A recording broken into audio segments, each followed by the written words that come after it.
Shalom. Selamat pagi Bapak Ibu Saudara-saudari yang terkasih di dalam nama Tuhan kita Yesus Kristus. Puji syukur kepada Tuhan atas penyertaan, berkat dan anugerah Tuhan dalam hidup kita, di mana pagi ini kita boleh beribadah kepada Tuhan. Walaupun saat ini kita melaksanakan ibadah secara online, tetapi kita harus percaya bahwa hal itu tidak menjadi penghalang untuk kita datang kepada Tuhan. Bapak, Ibu, dan Saudara terkasih di dalam nama Tuhan Yesus Kristus, kita sangat bersyukur atas penyertaan Tuhan dalam bangsa kita, yaitu bangsa Indonesia. Tuhan telah pelihara dan menyatakan kasih-Nya bagi bangsa kita, di mana Bapak, Ibu, saya, dan kita boleh merayakan bersama Hari Kemerdekaan Negara Republik Indonesia yang ke-76 tahun. Tepat pada hari Selasa, tanggal 17 Agustus tahun 2021. 76 Indonesia merdeka dari penjajahan. Sungguh besar kasih dan kuasa Tuhan bagi bangsa kita. Untuk itu Bapak Ibu, saya ajak semuanya untuk bangkit berdiri. Mari kita sama-sama menyanyikan lagu Indonesia Raya.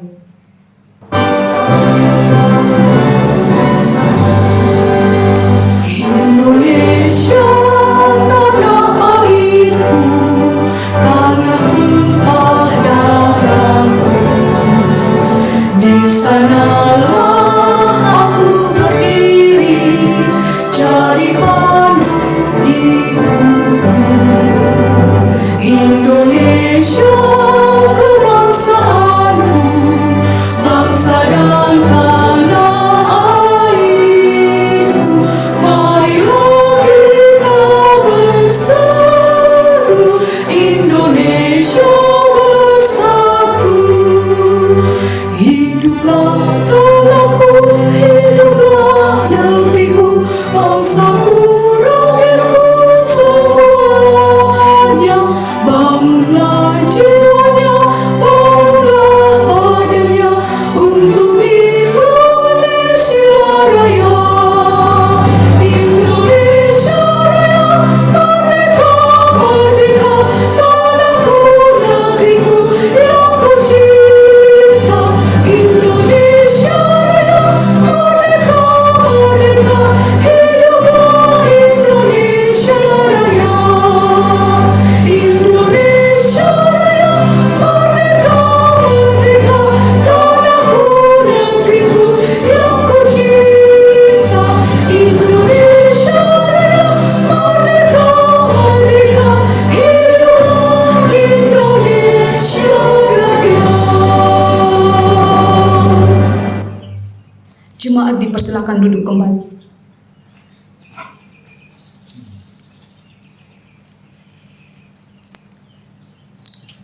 Mari kita siapkan hati dan pikiran kita untuk datang kepada Tuhan. Mari kita naikkan setiap ucapan syukur kita kepada Tuhan. Untuk itu, mari kita pujikan pujian doa kami.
pasti terjadi dan mengubahkan negeri kami. Hanya nama-Mu Tuhan ditinggikan atas seluruh bumi.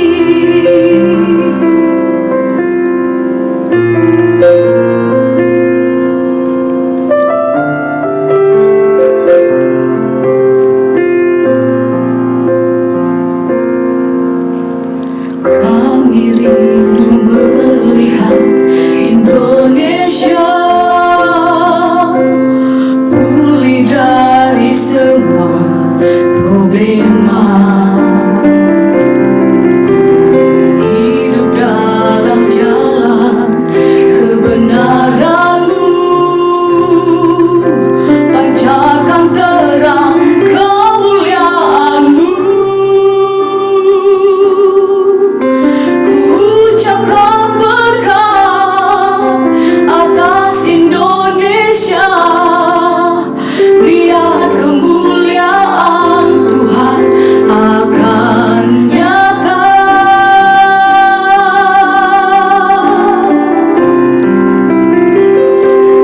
Bagi bangsa ini kami berdiri dan membawa doa kami kepadamu. Sesuatu yang besar pasti terjadi dan mengubahkan negeri kami. Hanya nama-Mu Tuhan ditinggikan atas seluruh bumi.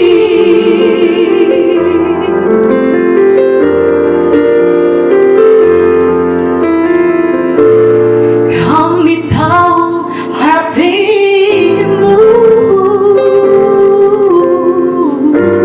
hadapi bangsa ini.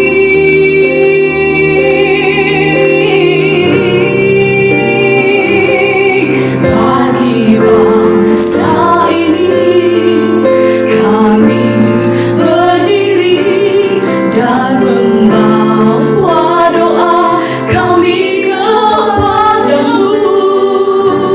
Sesuatu yang besar pasti terjadi dan mengubahkan negeri kami. Hanya nama-Mu Tuhan ditinggikan atas seluruh bumi. Hanya nama-Mu Tuhan ditinggikan. Hanya nama-Mu Tuhan ditinggikan. Hanya nama-Mu Tuhan ditinggikan atas seluruh bumi.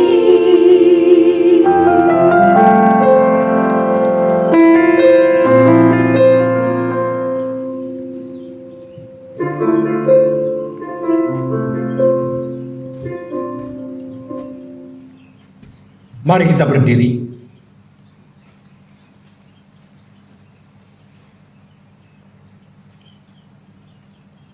Pertolongan kita pagi ini datang dalam nama Tuhan yang menjadikan langit dan bumi serta sekalian isinya. Ia yang memeliharakan kesetiaannya sampai selama-lamanya, dan Ia tidak pernah meninggalkan kita perbuatan tangannya. Turunlah atas saudara-saudara semua kasih karunia dari Allah Bapa, damai sejahtera dari Yesus Kristus di dalam Roh Kudus.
Mari kita berdoa.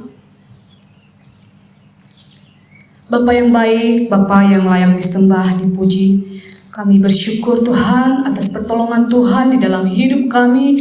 Engkau telah memberkati hidup kami Tuhan sepekan berlalu hingga pada saat ini Tuhan Yesus, Engkau masih memperbolehkan kami untuk datang kepada Tuhan di surga.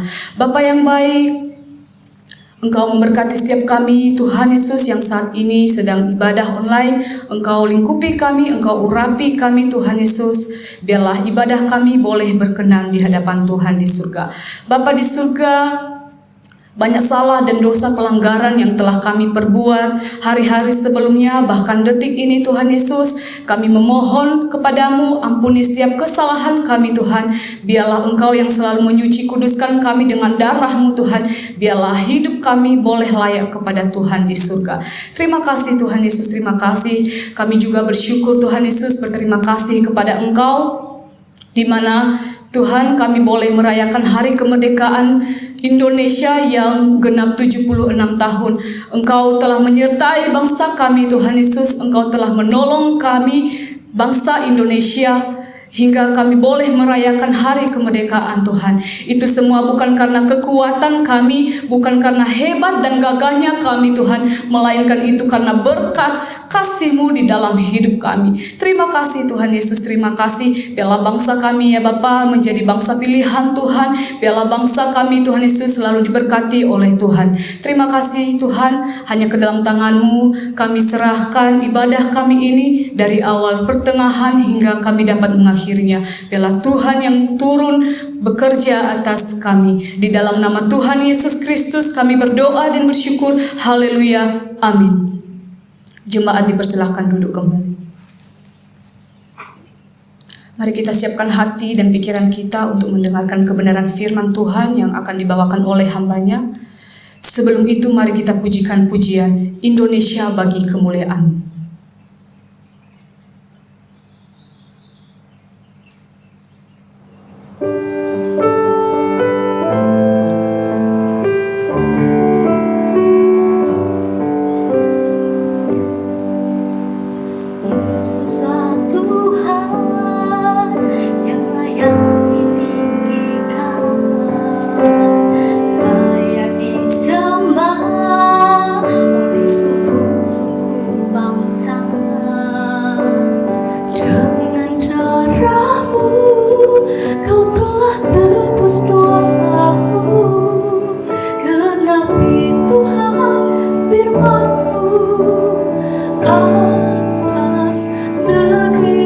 Kembali kita pujikan pujian ini. Yesus layak disembah. Terima kasih Tuhan. Yesuslah Tuhan yang layak ditinggikan, layak disembah oleh suku-suku bangsa. Dengan darah-Mu Kau telah tebus dosaku. Genapi Tuhan firman-Mu atas negeriku. Hatiku rindu melihat kemuliaan-Mu. Hatiku rindu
dipersilakan.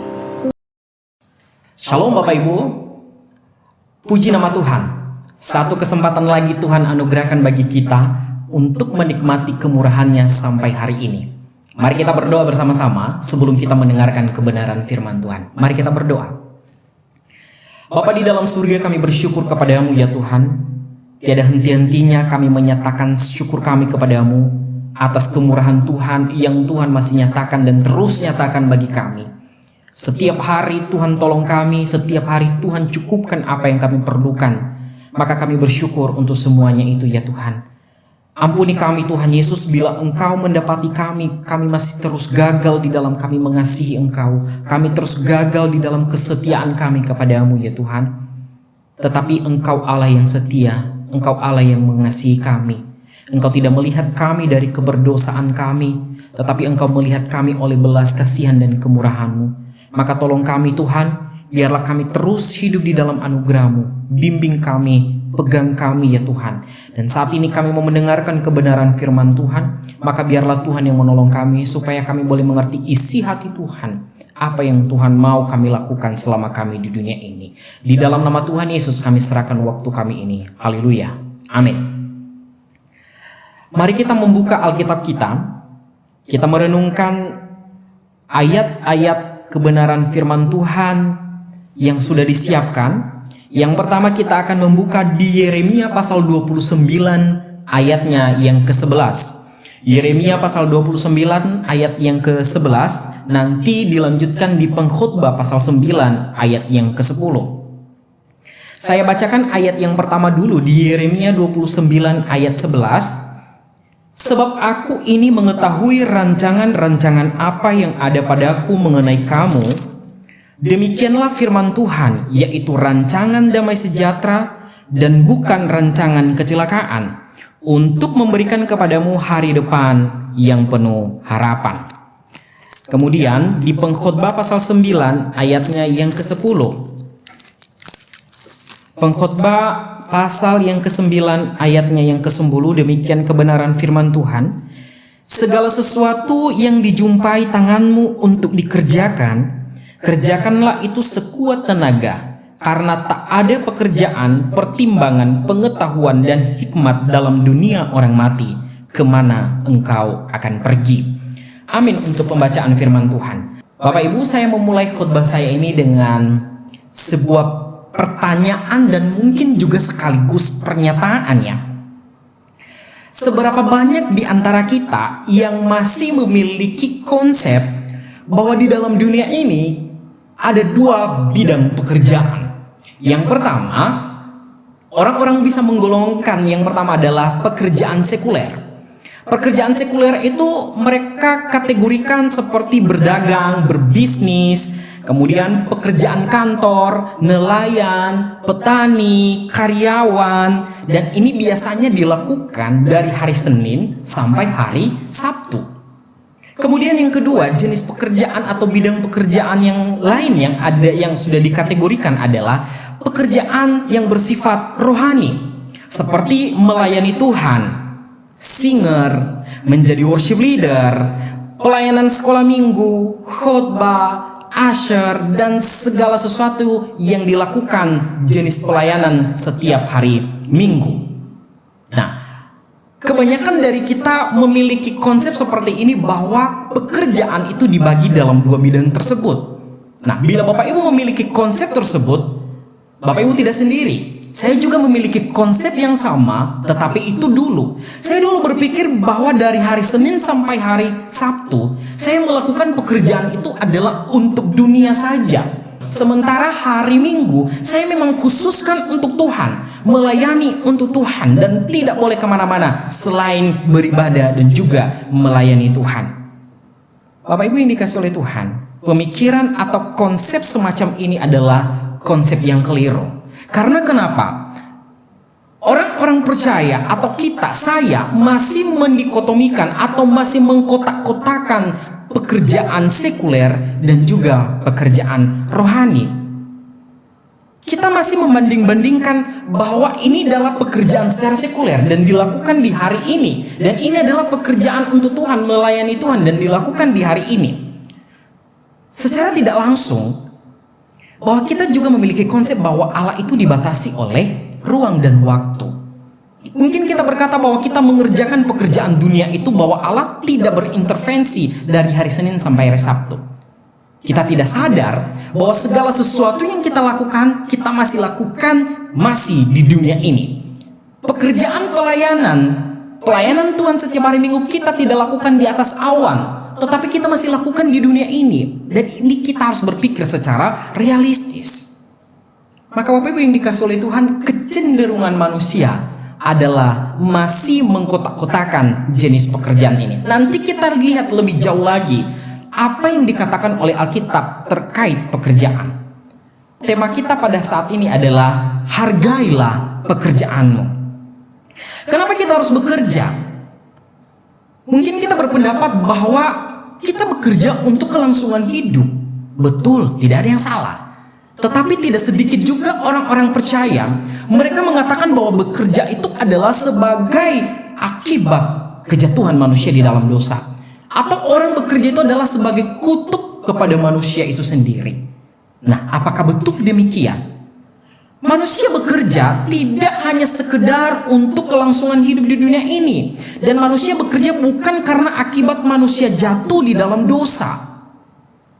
Manusia bekerja tidak hanya dari segi fungsionalnya saja, tetapi memang melekat secara intrinsik pada kodrat manusia. Artinya bahwa kemampuan manusia untuk mengolah dunia sebenarnya ini bersifat kodrati, karena Allah menciptakan manusia itu menurut citranya. Nanti kita bisa melihat di Kejadian pasal 1 ayat 26 sampai 28. Di situ Tuhan menjelaskan bahwa manusia berkuasa atas binatang-binatang dan dia mengelola, memelihara akan hal itu. Manusia diciptakan dengan segala potensi yang ada. Jadi, semua jenis pekerjaan adalah baik sejauh pelaksanaannya tidak bertentangan dengan perintah-perintah Tuhan. Merupakan implementasi tujuan yang luhur kepada manusia sebagai ciptaan. Alkitab tidak pernah sekalipun merendahkan nilai kerja sebagai akibat dosa. Sekali lagi, Alkitab tidak pernah sekalipun memberikan nilai atau merendahkan jenis-jenis pekerjaan dan itu dikatakan sebagai akibat daripada dosa. Nah, sebelum kejatuhan manusia, Allah sudah menempatkan manusia itu di Taman Eden untuk apa? Untuk mengusahakan, untuk memelihara taman itu. Di dalam Kejadian pasal 2 ayat 15, Allah memberikan tanggung jawab, Allah memberikan mandat kepada manusia. Tetapi setelah kejatuhan manusia di dalam dosa, kerja itu masih tetap ada di dalam kehidupan manusia. Namun sekarang ini dilakukan dengan berbeda. Sekarang ini setelah manusia jatuh di dalam dosa, manusia itu harus bersusah payah dan berpeluh di dalam mengerjakan hal itu. Nah, hal ini jelas bahwa konsep bekerja tidak ada kaitannya dengan kejatuhan manusia di dalam dosa.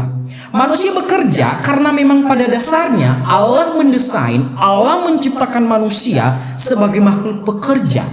Dan memang Allah juga terus bekerja sampai sekarang. Dari ayat-ayat yang sudah kita bacakan tadi di Yeremia pasal 29 ayat 11, ini merupakan ayat yang cukup terkenal dan mungkin bisa dikatakan bahwa ayat favorit bagi orang-orang percaya. Dan ini memang tidak salah. Ini tidak salah. Cuma banyak orang yang memfavoritkan ayat ini, tetapi tidak sedikit juga yang masih belum mengerti tentang konteks daripada ayat ini. Bila kita membaca secara keseluruhan pasal 29 ini, maka kita menemukan bahwa ini adalah surat kiriman dari Yeremia kepada bangsa Yehuda yang ada di pembuangan, yang ada di Babel. Memang mereka mengalami keadaan yang tidak mengenakan di sana sebagai tawanan.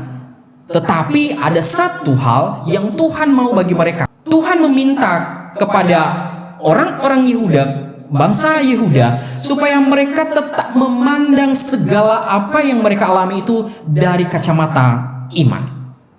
Nah, kemudian salah satu perintah Tuhan kepada mereka, ini ayat ini cukup terkenal juga di ayat 7 itu. Di ayat 7 dikatakan bahwa usahakanlah kesejahteraan kota kemana aku buang, dan berdoalah untuk kota itu kepada Tuhan, sebab kesejahteraannya adalah kesejahteraanmu. Jadi Bapak Ibu yang dikasihi oleh Tuhan kita Yesus Kristus, Tuhan sendirilah yang mengirim mereka ke pembuangan. Kerajaan Babel hanya sebagai alat di dalam rencana Tuhan. Nah, bila kita melihat sedikit latar belakang daripada kejadian ini, maka di beberapa generasi iman bangsa Israel terpecah menjadi kerajaan Israel dan juga kerajaan Yehuda. Mereka mengalami pasang surut. Seringkali mereka memberontak kepada Tuhan. Itulah yang menyebabkan mereka dihancurkan oleh bangsa-bangsa sekitar mereka. Nah, dalam kasus bangsa Yehuda, mereka akhirnya dibuang ke Babel. Waktu itu yang memerintah adalah Raja Yoyakin yang berkuasa pada saat itu. Peristiwa itu membuat mereka sungguh-sungguh terkejut. Mungkin mereka berkata bahwa masakan bangsa umat pilihan Allah bisa terpuruk. Masakan umat pilihan Allah bisa terbuang menjadi tawanan di Babel. Tetapi lagi-lagi Tuhan punya rencana atas apa yang terjadi.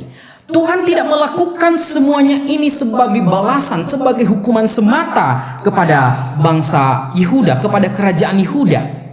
Tetapi justru Tuhan memiliki rencana yang indah di baliknya. Bangsa Yehuda diizinkan Tuhan mengalami kehancuran. Maka kita bisa melihat, Tuhan mengizinkan bangsa Yehuda mengalami kehancuran supaya hati mereka berbalik kepada Tuhan. Kita melihat nanti di ayat 12 sampai ayatnya yang ke-13. Jika hal tersebut mereka lakukan, maka janji Tuhan pasti akan memulihkan keadaan mereka. Bangsa Yehuda tidak selamanya ada di tanah pembuangan. Di ayat 10 Tuhan berjanji bahwa nanti genap setelah 70 tahun mereka akan diangkut dari tempat pembuangan kembali ke negara atau kembali ke bangsa asal mereka. Nah, yang ditekankan di sini bahwa pemulihan secara material ini menyeratkan bahwa Tuhan juga memulihkan mereka secara kerohanian. Jadi ini satu paket. Jadi secara materi Tuhan juga pulihkan, tetapi pada saat yang sama mereka juga dipulihkan secara rohani, asal hati mereka berbalik dan mereka menyembah Tuhan yang benar.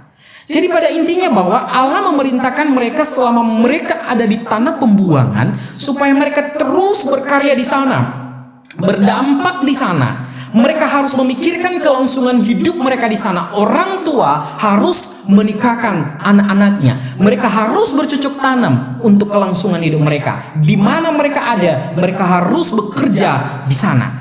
Karena kenapa? Kesejahteraan daerah atau kota di mana mereka ada, maka mereka juga menikmati akan hasilnya.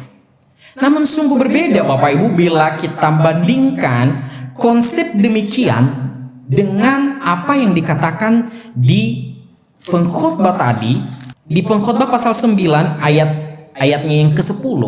Nah, secara keseluruhan juga pasal ini kalau kita membaca, silakan Bapak Ibu nanti baca secara keseluruhan ayat pasal ini, maka kita bisa melihat bahwa secara sepintas betapa muramnya, betapa sedihnya perasaan hati si pengkhotbah melihat, mengungkapkan apa yang dia lihat di bawah kolong langit ini tentang kondisi atau kehidupan manusia. Kenapa? Apa saja yang dikerjakan oleh manusia di dunia ini tidak ada gunanya, tidak ada manfaatnya. Engkau berbuat benar tidak ada gunanya, engkau berbuat baik juga tidak ada gunanya. Engkau berusaha hidup bersih, engkau berusaha hidup benar di hadapan Tuhan, tidak ada gunanya juga. Engkau beribadah, engkau taat, bahkan engkau mempersembahkan korban kepada Tuhan, itu juga tidak ada gunanya sama sekali. Secara fenomena bahwa apa yang pengkhotbah lihat dan amati tidak ada bedanya orang benar dan juga orang fasik, orang baik maupun orang jahat, orang saleh maupun orang najis, orang yang beribadah maupun orang yang tidak percaya kepada Tuhan. Nasibnya semua sama di hadapan Tuhan. Segala sesuatu yang manusia jalani di dunia ini semua tidak ada bedanya. Orang yang tidak percaya Tuhan bisa miskin, orang yang percaya Tuhan juga bisa miskin. Orang yang tidak percaya Tuhan bisa mengalami kebakaran rumah. dan juga orang yang percaya Tuhan bisa mengalami hal yang sama. Secara fenomena, ini adalah yang terjadi di bawah kolong langit yang diselidiki oleh pengkhotbah. Baik orang yang jujur maupun orang yang saleh, banyak di antara mereka yang mengalami kesulitan di dalam bekerja. Kalau begitu, pertanyaannya, buat apa berdoa? Buat apa kita bersusah-susah hidup taat kepada Tuhan? Toh juga Tuhan tidak pernah mengindahkannya. Bapak Ibu yang dikasihi oleh Tuhan kita Yesus Kristus, inilah yang kita alami.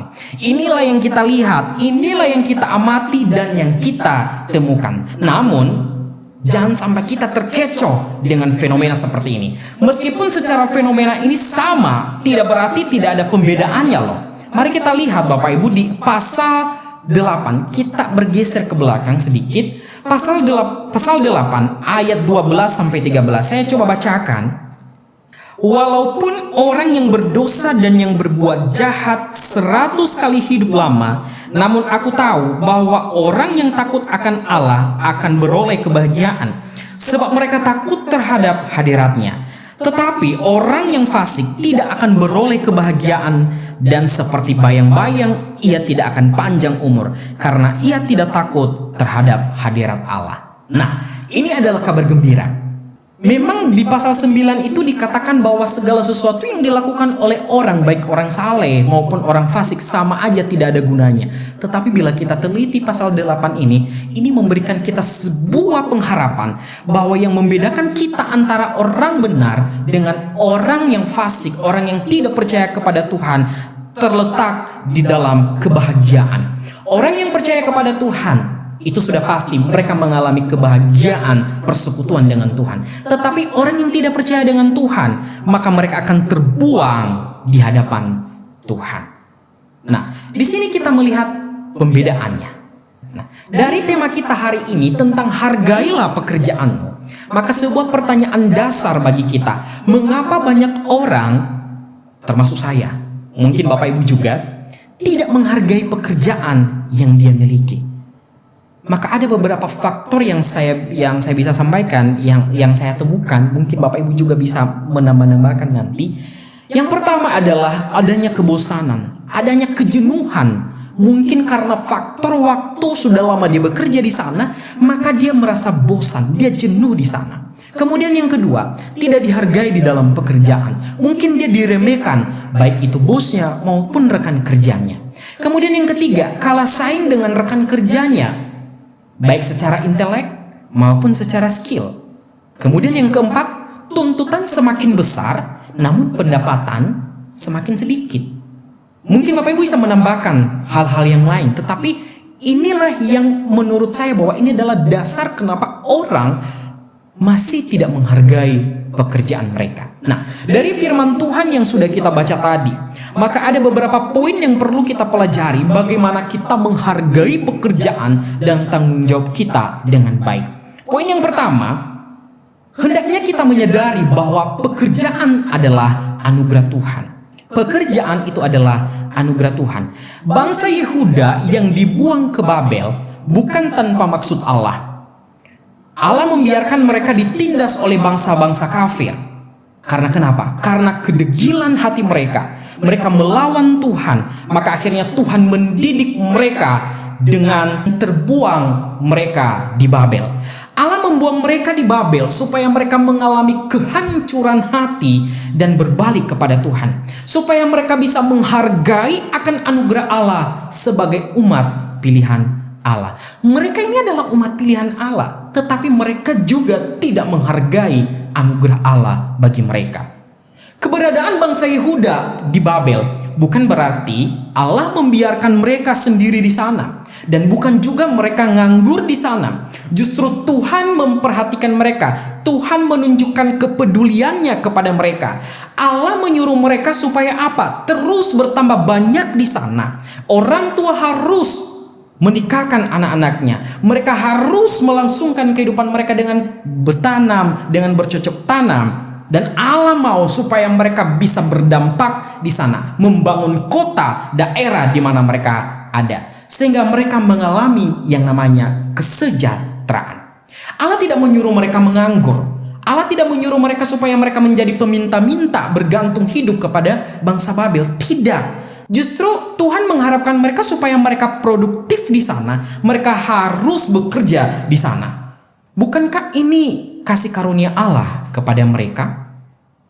Di sini kita melihat bahwa Allah masih menunjukkan kepeduliannya, anugerahnya kepada umat yang Dia pilih. Walau mereka terbuang, namun perhatian Tuhan selalu ada.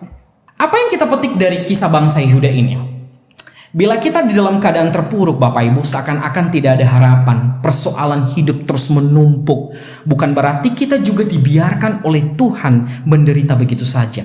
Justru Tuhan tahu bahwa kita mampu melaluinya bersama Dia.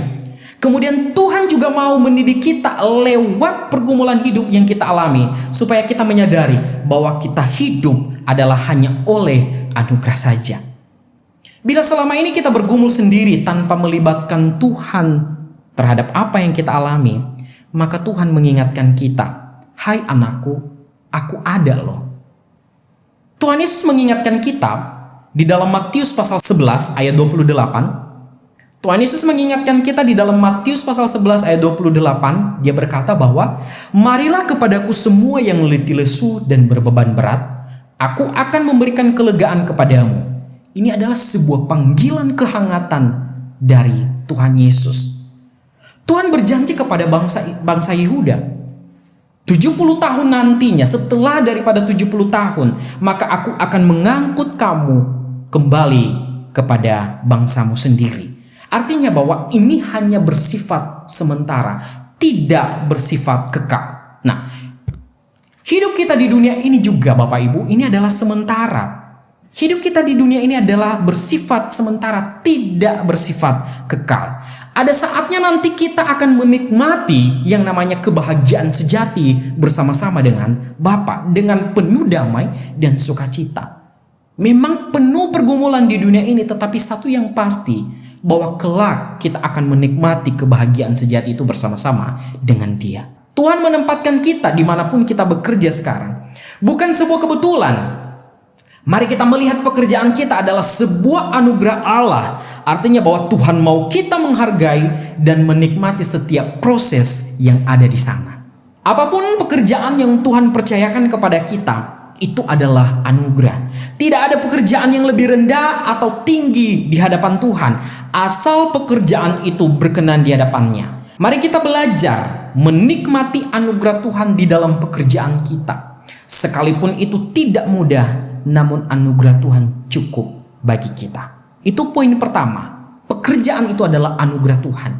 Poin yang kedua adalah pekerjaan itu adalah sebagai bentuk tanggung jawab kepada Tuhan dan sesama. Nah, poin ini berkesinambungan dengan poin yang pertama. Bila kita sadar bahwa pekerjaan kita itu adalah anugerah Tuhan, maka hendaknya juga kita melakukan dengan penuh tanggung jawab kepada Tuhan. Di dalam Pengkhotbah pasal 9 ayat 10 itu mengingatkan kita bahwa akan peran dan tanggung jawab kita. Apa yang ditemui oleh tanganmu, hendaknya kita mengerjakan hal itu. Dan ini dibutuhkan yang namanya kepekaan dan kerendahan hati, Bapak Ibu, untuk melakukannya. Saya tetap mengingatkan bahwa tidak ada pekerjaan yang lebih rendah nilainya di hadapan Tuhan. Semua pekerjaan adalah sama nilainya di hadapan Tuhan bila itu memuliakan namanya.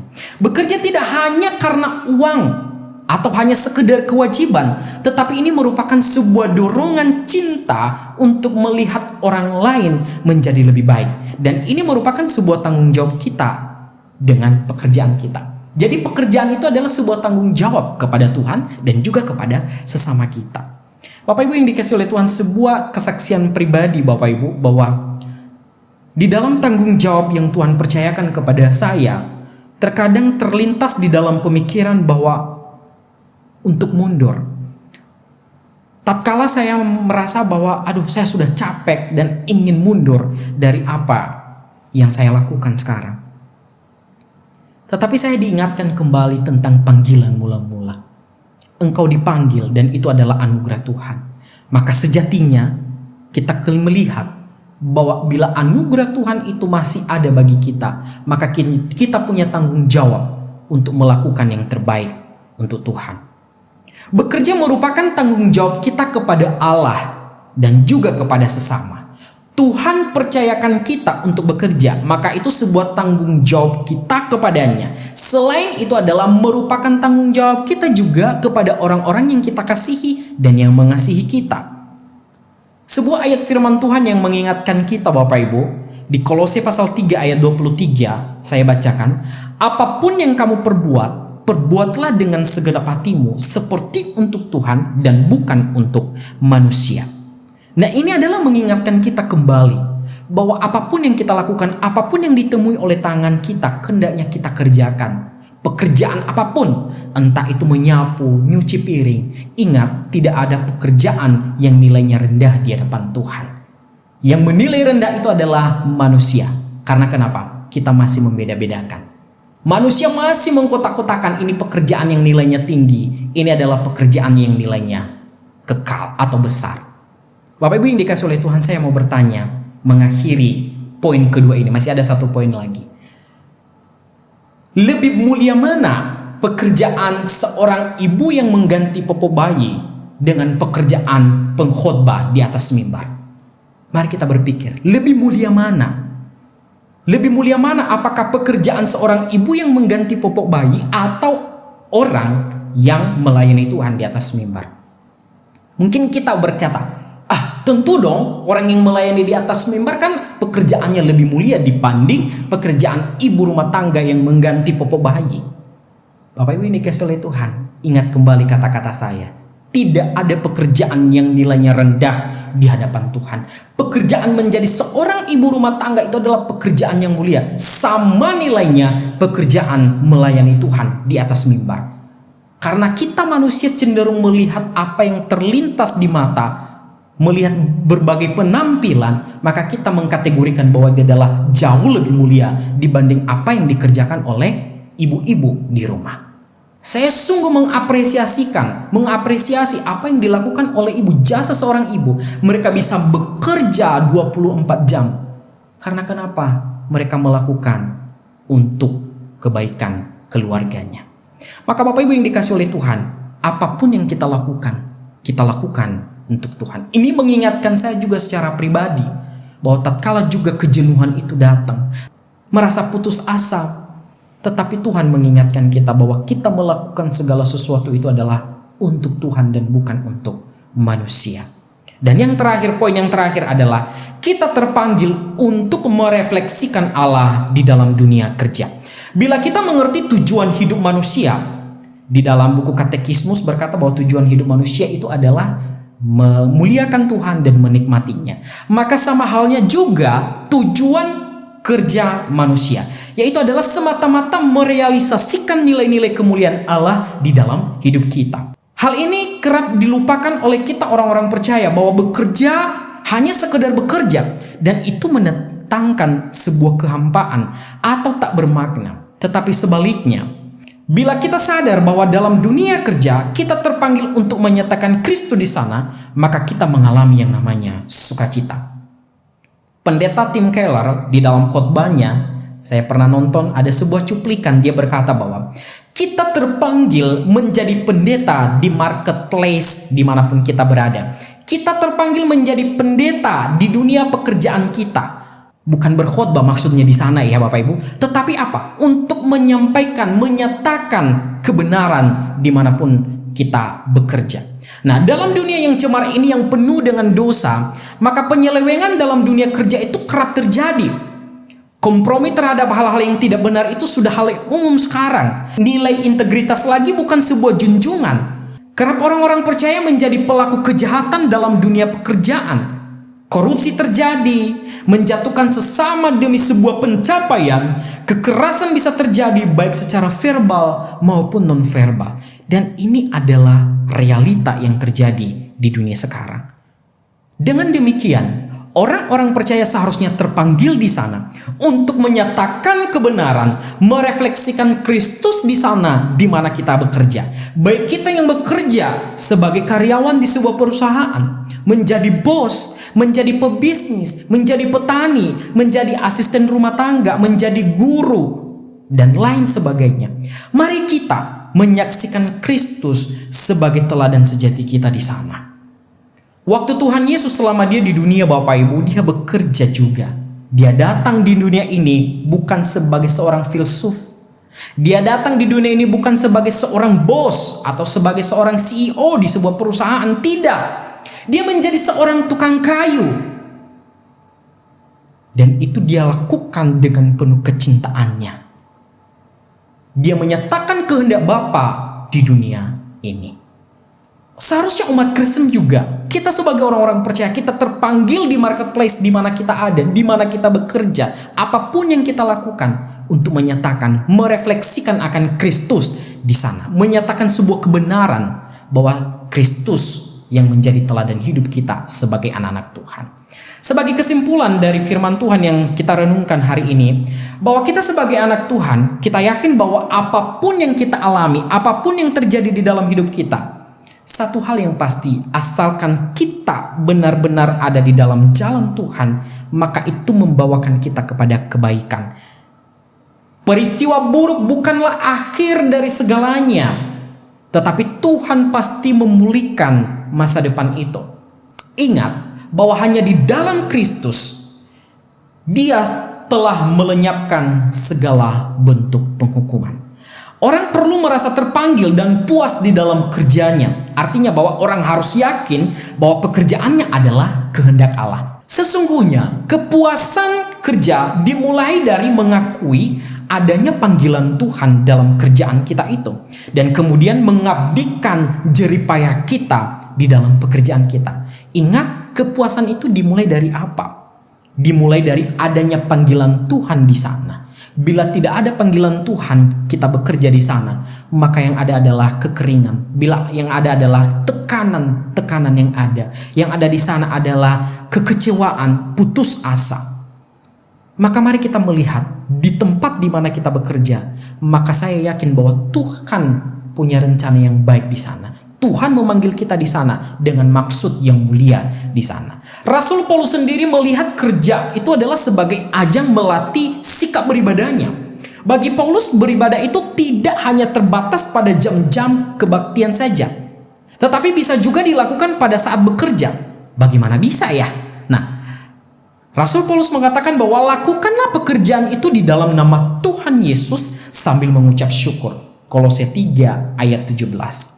Maksudnya bahwa di dalam berbuat sesuatu, hendaknya orang Kristen ingat bahwa di situ nama baik Kristus sedang dipertaruhkan. Ketika kita bekerja dimanapun kita ada, di situ juga nama Kristus dipertaruhkan. Maka bagi kita sebagai orang-orang percaya, yang terpenting adalah bukan soal jenis pekerjaannya, baik itu sekuler atau rohani, tetapi seberapa jauh reputasi Kristus bisa dipertahankan di sana, sejauh mana Kristus diberitakan di sana. Paulus ingin menekankan di sini kepada kita bahwa orang Kristen seutuhnya berhubungan dengan Allah, dan oleh karena itu selayaknya dikontrol olehnya. Nah, inilah yang penting. Di dalam pekerjaan bukan kita yang mengontrol, tetapi hanya Allah lah yang mengontrol akan segala sesuatu. Saya menutup sebuah khotbah ini dengan sebuah kesaksian, dan kesaksian ini saya ambil dari sebuah jurnal. Ini adalah sebuah kesaksian yang menarik dan klasik dari seorang bruder awam Prancis bernama Nicolas Herman dari Lorraine. Ia hidup pada abad ke-17 dan lebih dikenal dengan panggilan Brother Lawrence. Tak banyak diketahui tentang hidup dan karirnya, selain pekerjaannya untuk menghayati hadirat Allah dimanapun ia berada dan apapun yang sedang dibuatnya. Waktu ia berada di dapur, dia berkata bahwa waktu dia ada di dapur sama saja ia bisa menghayati hadirat Allah seperti waktu berdoa atau menerima sakramen. Jadi dia mengatakan bahwa dia menikmati hadirat Allah tidak ditentukan oleh momen, tidak ditentukan oleh apa yang dia kerjakan. Ketika dia ada di dapur, maka dia menikmati hadirat Allah. Maka hadirat yang sama juga dia bisa menikmati ketika dia menerima yang namanya sakramen. Maka darinya keluar sebuah doa yang sangat terkenal, Bapak Ibu. Doanya begini: Tuhan dari panci, wajan, dan perkakas. Jadikan saya seorang kudus dengan mengambil makanan dan membersihkan piring. Bagi Bruder Lawrence, kerja rutin tetap bisa menjadi jalan untuk menghayati keterarahannya kepada Allah. Ia menjadi saleh bukan karena ia melakukan hal-hal yang rohani, tetapi melakukan pekerjaan biasa dengan hati beribadah. Hendaknya ini juga menolong kita Bapak Ibu, apapun yang kita lakukan, bukan supaya kita kelihatan saleh, bukan supaya kita kelihatan dia rohani, tetapi apapun yang kita lakukan, pekerjaan apapun yang kita lakukan yang dipandang rendah manusia sekalipun, tetapi kita bisa melakukan dengan hati yang beribadah kepadanya. Tuhan Yesus menolong kita. Mari kita berdoa. Bapa dalam surga, terima kasih kami boleh merenungkan kebenaran firman-Mu. Maka tolong kami yang lemah, kuatkan kami Tuhan. Biarlah kami boleh mengerti apa yang Tuhan mau di dalam hidup kami, di dalam marketplace di mana Tuhan taruh kami, supaya kami pun melakukan segala sesuatu, bahwa kami menyadari bahwa Engkau memanggil kami di sana menjadi saksi-Mu di sana ya Tuhan, untuk menyatakan kebenaran di sana ya Tuhan, sehingga kami pun tidak kompromi dengan hal-hal yang jahat, tetapi kami menyatakan kebenaran Kristus. Maka tolong kami ya Tuhan, kami bersyukur kami boleh bekerja, kami bersyukur Tuhan berikan kami sebuah kesempatan untuk boleh menikmati pekerjaan kami.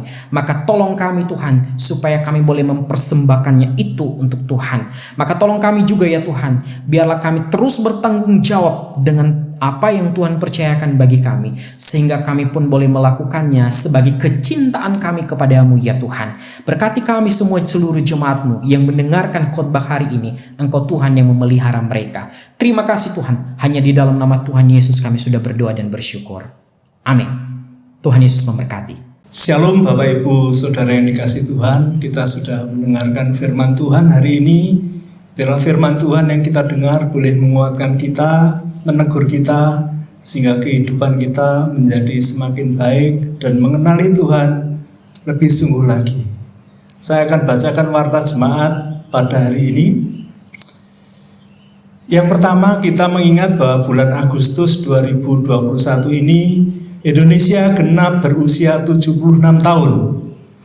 Ada tema besar yang untuk memperingati hari ulang tahun yang ke-76 ini, yaitu Indonesia tangguh, Indonesia tumbuh, dan Indonesia bangkit.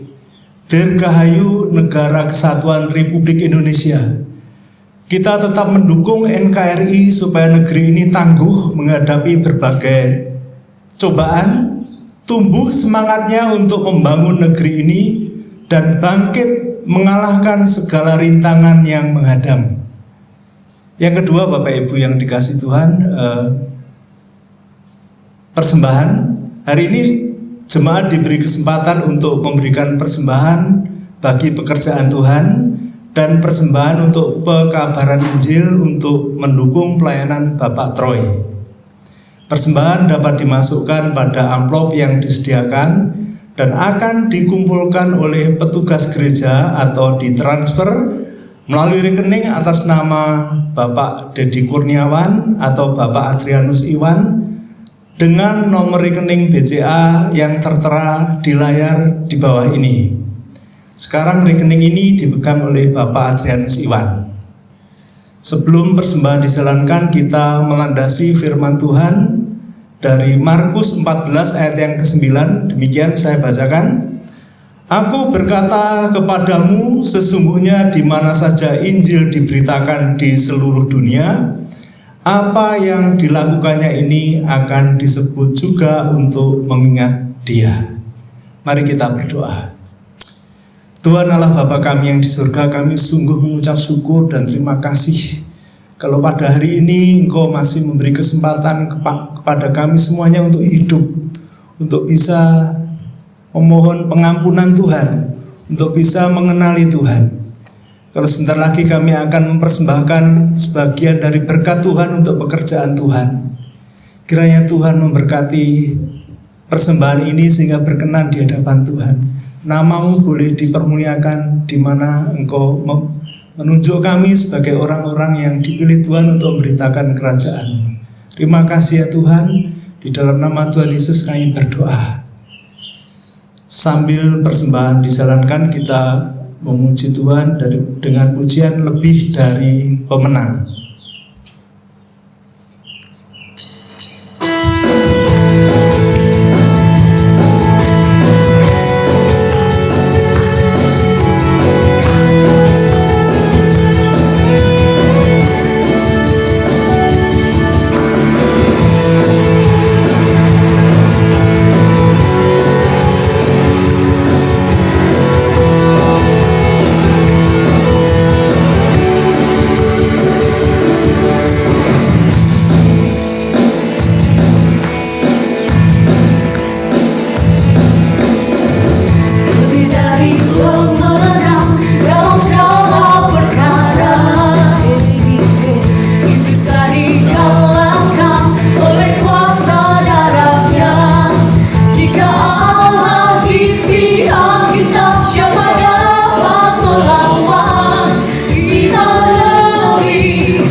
Mari kita berdoa.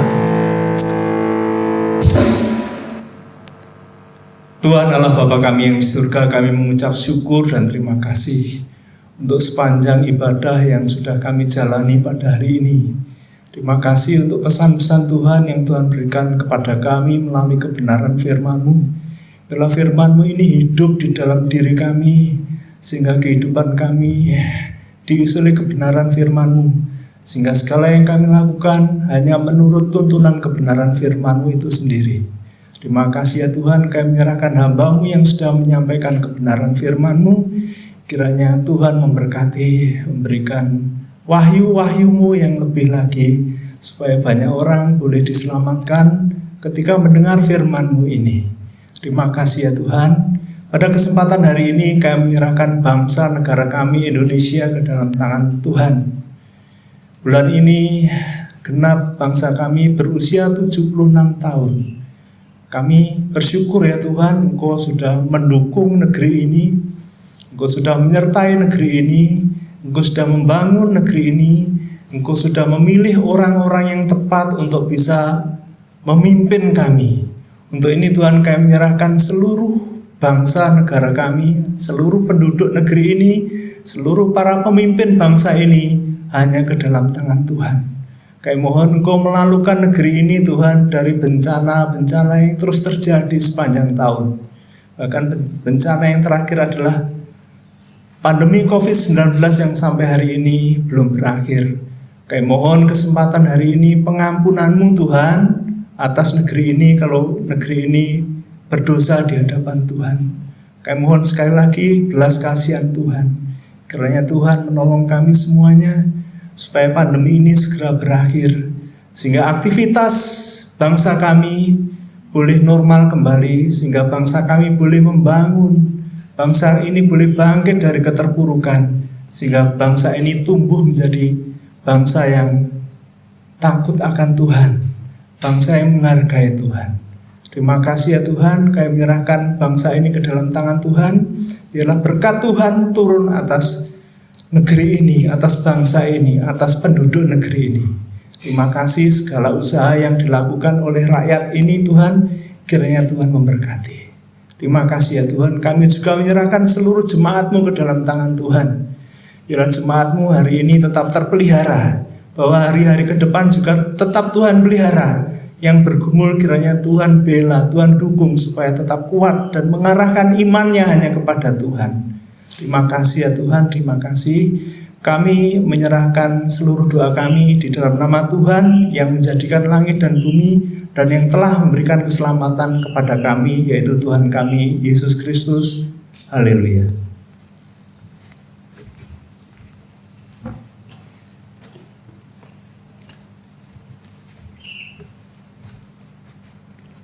Mari kita berdiri sebentar. Arahkan pandangan kita kepada Tuhan.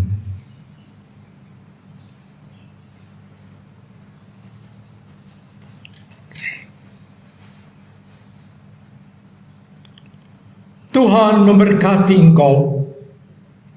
Tuhan melindungi engkau. Tuhan menyinari engkau dengan wajah-Nya dan memberikan kepadamu kasih karunia-Nya. Tuhan menghadapkan wajah-Nya kepadamu, memberikan damai sejahtera. Bapa, terima kasih. Bapa, terima kasih. Bapa di dalam surga, ku berterima kasih.